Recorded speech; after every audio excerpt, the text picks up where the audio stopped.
Salut tout le monde, c'est Elliot. Le Galaxy S8 est sorti maintenant depuis plus d'une semaine.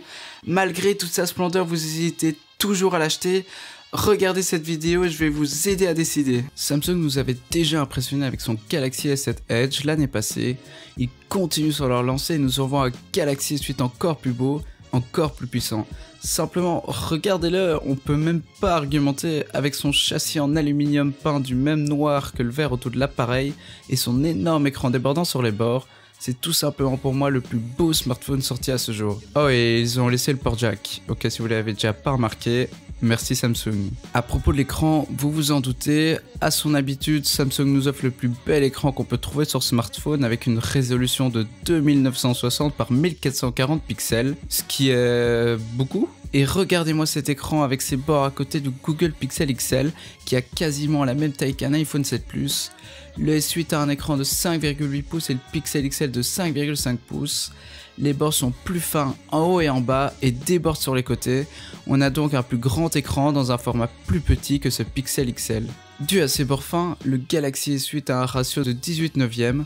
On est habitué au ratio de 16 neuvième qui est le ratio d'image standard. Si vous regardez donc une vidéo sur YouTube par exemple, vous aurez des bandes noires sur les côtés. Ça ne me dérange pas personnellement et si vous voulez que la vidéo prenne tout l'espace de l'écran, vous pouvez le faire en appuyant sur un bouton et il zoomera dans la vidéo pour s'adapter. Ce ratio permet également de faire du multitâche avec deux applications qui formeront des carrés parfaits. Vous aurez donc plein de place pour naviguer sur deux applis en même temps. En termes de puissance, ce S8 est le premier téléphone à avoir le Snapdragon 835, qui est le dernier processeur en date de chez Qualcomm, et à 4 Go de RAM. Et comme vous vous y attendiez, tout est évidemment extrêmement fluide, de la mise en route du téléphone, aux applications, au multitâche, jusqu'au gaming, vous passerez d'une app à une autre en un instant. Avec ce Galaxy S8, Samsung présente enfin son nouvel assistant. Ils ont même ajouté un bouton physique rien que pour Bixby, oui, c'est son petit nom. Samsung ne permet pas de changer la fonction de ce bouton dans les paramètres, mais vous pouvez le changer facilement avec une app. Dites-moi dans les commentaires si elle vous intéresse. Malheureusement, la partie vocale ne sera activée que dans le courant de l'année. En attendant, on a simplement droit à des cartes comme le fait Google Now, ou la possibilité de prendre une photo d'un objet et de recevoir une page d'achat pour acheter l'objet sur internet. Pour l'instant, je ne vois vraiment pas l'intérêt de Bixby, surtout qu'il fait la même chose que Google fait depuis des années, mais on verra avec le temps s'il s'améliore. Au niveau de la sécurité, Samsung nous gâte avec 5 méthodes pour déverrouiller l'appareil. Je vous déconseille fortement d'utiliser la reconnaissance faciale, puisqu'on peut déverrouiller votre téléphone avec une photo de vous. Sinon, la reconnaissance de l'iris a été améliorée par rapport à Note 7, et je suis étonné à quel point c'est rapide et fiable.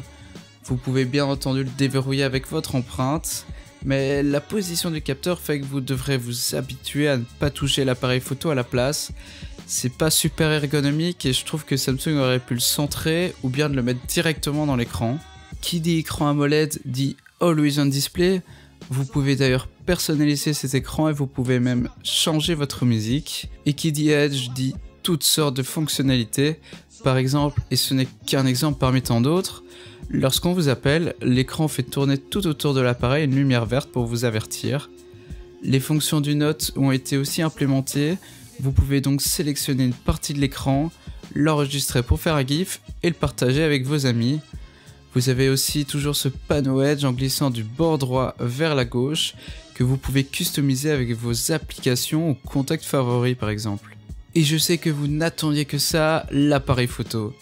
Samsung y a mis le même capteur du S7, ce qui n'est pas du tout une mauvaise chose vu que ce capteur était super, et ils ont simplement amélioré le traitement des photos. En appuyant 2 fois sur le bouton de verrouillage, cela lance l'application, et on retrouve une appli très simple, avec de bonnes fonctionnalités et jolie à regarder. Les photos sont belles, il y a beaucoup de détails, il fait un très bon boulot à différencier toutes les couleurs, il offre donc un rendu plus naturel que ses concurrents et ses prédécesseurs même. Il fait en général de belles photos, quelles que soient les conditions, vous aurez vraiment aucun problème. Mais avec tout ça, est-ce que la batterie arrive à tenir ? Malheureusement, c'est pour moi le plus gros problème de ce Galaxy. Si vous laissez tout à fond comme moi, vous n'aurez pas plus de 2 heures d'écran allumé sur une journée. Heureusement pour lui, il se recharge très vite et vous pourrez le recharger pendant 10 minutes avant de sortir et ça fera votre soirée. Et c'est la fin de cette vidéo, j'espère qu'elle vous a aidé à faire votre choix. Mettez un like si elle vous a plu, abonnez-vous si vous voulez voir de futures vidéos et on se retrouve une prochaine fois. D'ici là, portez-vous bien, salut!